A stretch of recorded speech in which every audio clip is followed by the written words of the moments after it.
I've hunted insects in over 100 different countries. But here in Madagascar, even an experienced entomologist like me, George Broussard, can feel a little lost. Almost all of the plants and animals around me are unique to this very strange island that has been cut off from the rest of the planet for millions of years. I am truly at the end of the earth. Every insect that I come across is a rare one. I won't even let this common grasshopper get away.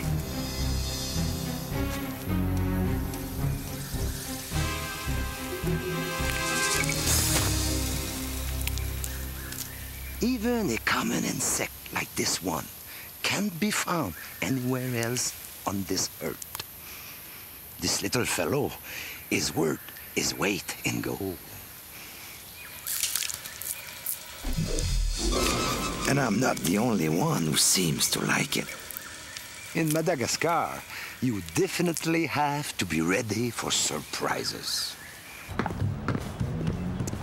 Our journey begins in a place that was once called the Blue Forest. That was back in 1600.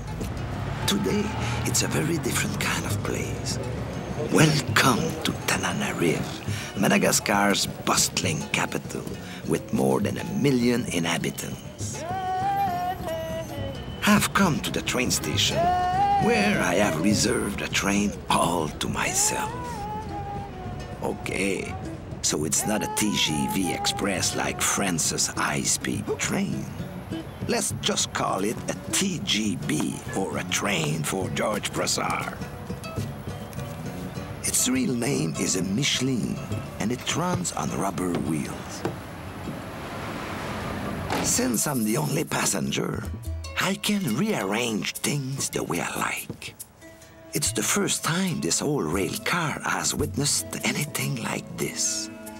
My plan is to turn it into an entomology lab on wheels. It isn't just by fluke that I have chosen to take the train. It's the middle of the rainy season in Madagascar. There are lots of insects everywhere, but the roads have turned to mud. Lucky for us, we can always rely on the railroad. Finally, we're off, heading towards the magnificent rainforest of the East Coast. 65 million years ago, the entire island of Madagascar went on a great journey. A 300,000 square mile piece of the Earth's crust broke away from the supercontinent that connected South America, Africa, India, and Australia. That was how Madagascar was born. It's the oldest island on the planet. As the sea filled the narrow fall, it grew to become a 250-mile wide expanse of water. Without ever noticing, the plants and the animals of this huge Noah's Ark drift out towards an entirely new destination on the great ocean of evolution. Most of the living creatures here evolved without having to face the same conditions that their cousins experienced on the mainland. That's the reason their shapes, colors, and behaviors are so unique. This is especially true for the insects. 95% of the insects here can only be found in Madagascar.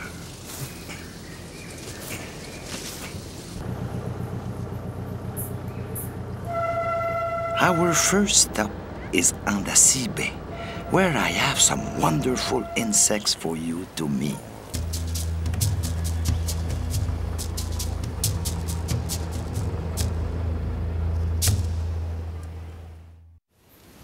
The amazing plants and animals of Madagascar's national parks are attracting more and more tourists.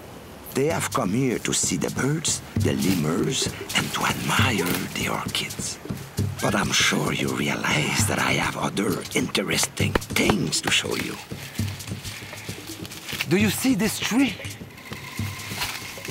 This is the favorite plant of one of the most bizarre insects of Madagascar, the giraffe neck weevil. It's pretty high, but my net also has a long neck.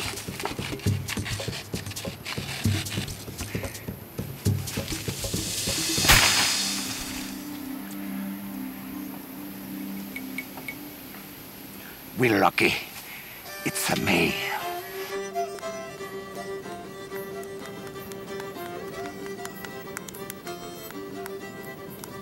In fact, only the males of this species have this extraordinary neck, but we don't know why.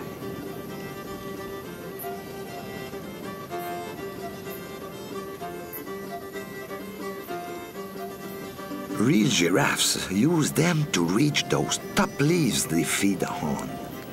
The giraffe is also a vegetarian, but this weevil can easily climb up to the leaves at once to nibble on. It only needs to bend its head to graze as much as it likes. One thing is certain. While the giraffe certainly won't win any prize for efficiency in aeronautical design, it can fly off with surprising speed. There are several hundred species of weevils in Madagascar, 99% of which are unique to the island. As a result, they are highly sought after by both scientists and collectors.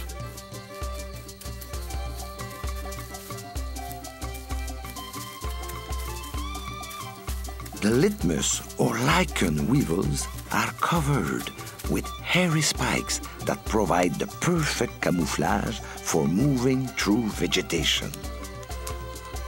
According to popular belief, a man wearing a weevil can even steal his neighbor's oxen without being seen.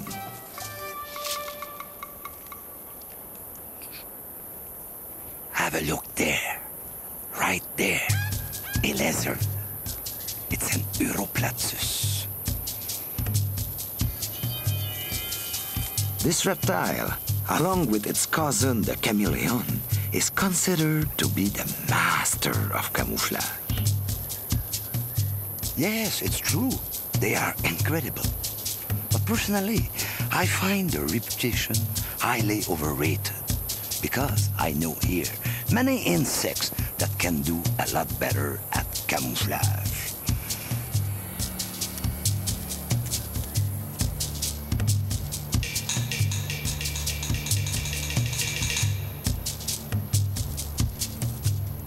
This walking piece of vegetation is the dead leaf mantis. The insect has the same color and texture as a leaf and even moves like a plant swaying in the wind. To perfectly imitate the bark, some of these mantises even have outgrowths that hide the shape of their bodies. When they lie flat against the moss, they become completely invisible. The chameleon can catch an insect with its tongue in less than a quarter of a second. But the mantis attack is just as accurate, and it takes him only 1/20th of a second. Even insects beat us when it comes to fast food.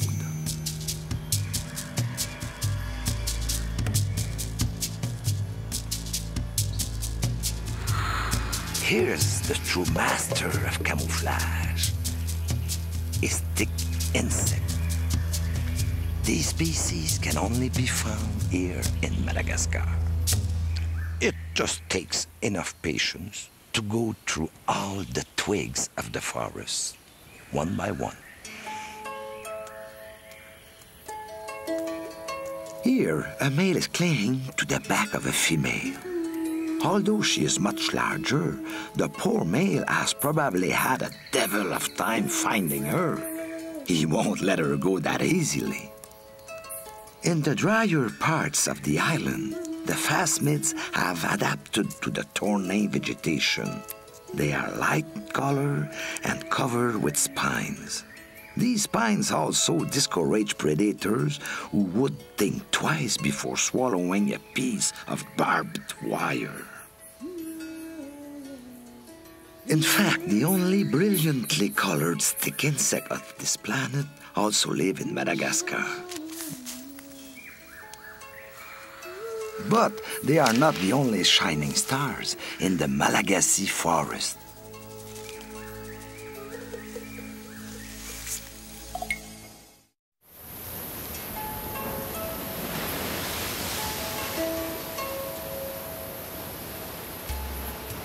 There are more flowers in Madagascar than almost anywhere else on Earth. This island of flowers is home to no less than 12,000 species of flowering plant and orchids. These insects are very happy indeed. No shortage of pollen and nectar lovers here. These magnificent creatures are flower beetles. They drink the nectar, eat the pollen, suck the sap, and nibble on the ripe fruit. Butterflies and moths are nectar specialists. The island of Madagascar boasts over 4,000 species of moths and 300 species of butterflies. Several species of Malagasy butterflies originally came from the African continent, using the prevailing winds to cross the 250-mile channel of Mozambique, only to land here, and sometimes even in my net.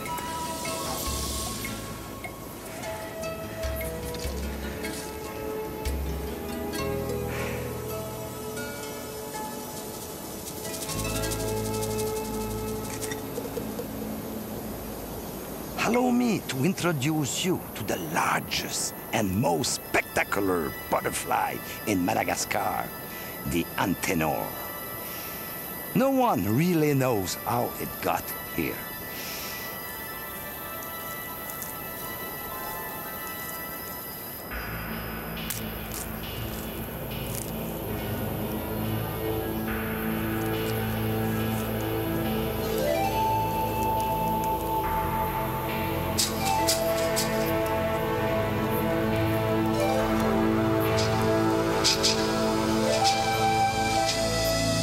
The antenor is not of African origin, but it's quite similar to the bird-winged butterfly, a large genus of butterflies from Southeast Asia.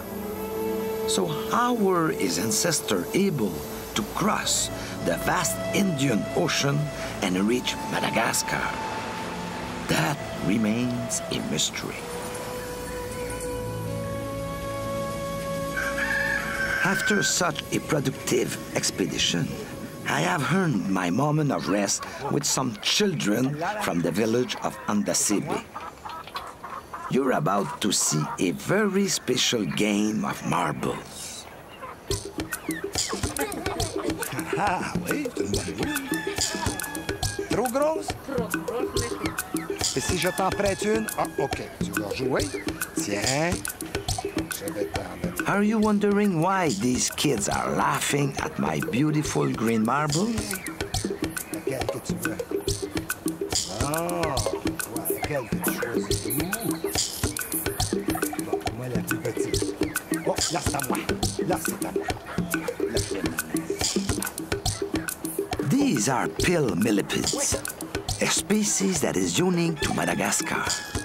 These animals are completely harmless. They spend their days grazing on moss, algae, or on other decomposing plant matter. On essaie tout le monde, OK? Puis doux, OK?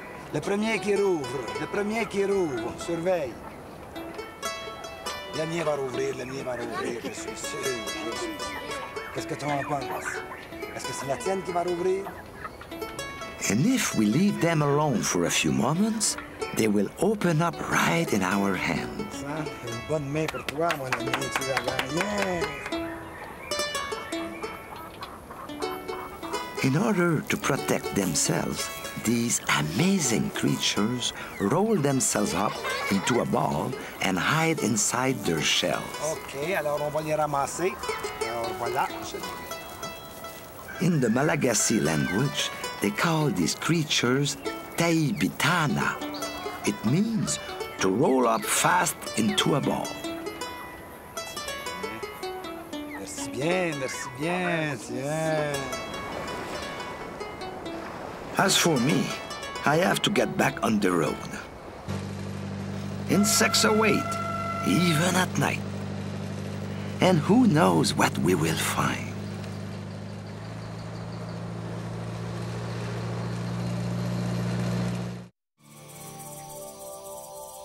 I've set up my lamp for a night hunting expedition next to the railway. Thanks to the train's headlights, I can attract insects from a much larger area. There are a huge number of sphinx moths here. I therefore have a good chance of catching one of the most famous of them, the Predicta. It all started in 1904. Charles Darwin was amazed by the strange shapes of some of the orchids in Madagascar. Darwin made the deduction that there had to be a moth there with the beak long enough to reach the end of the nectary. Many entomologists at the time thought Darwin was out of his mind. But 1 year later, they caught a sphinx with a 12-inch beak. They named the sphinx Predicta in honor of Darwin's prediction. 5, 10, 15, 20.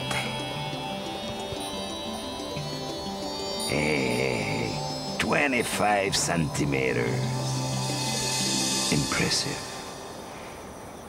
But it's not the Predicta. Too bad for me, Mr. Darwin.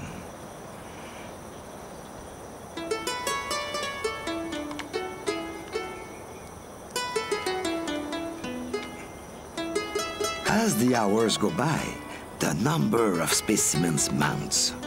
The Michelin itself is becoming an insectarium.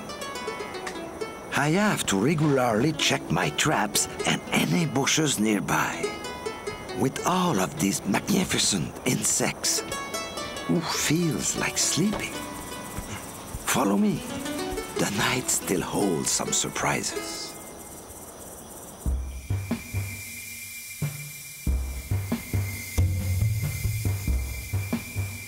And here's one. 2 large moths mating. These are the Argema, the largest and most spectacular moths of the Saturnidae family in Madagascar.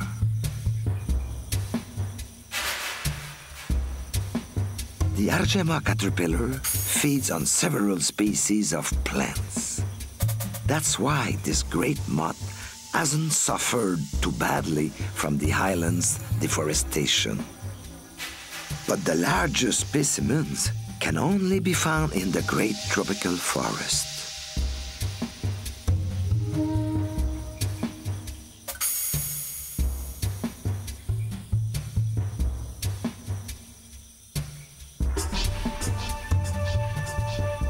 After emerging from its cocoon, it takes only a couple of hours for those impressive wings to unfold and spread more than 8 inches, making the Argema, or the comet moth, worthy of its name.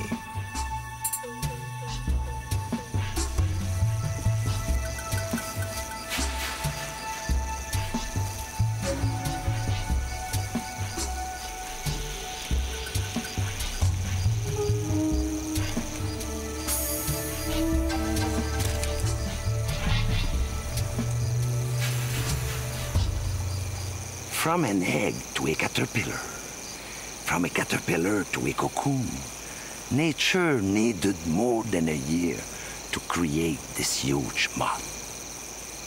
This moth cannot feed and will live only 5 days. Well, fly quickly away, my falling star, since you have very little time left.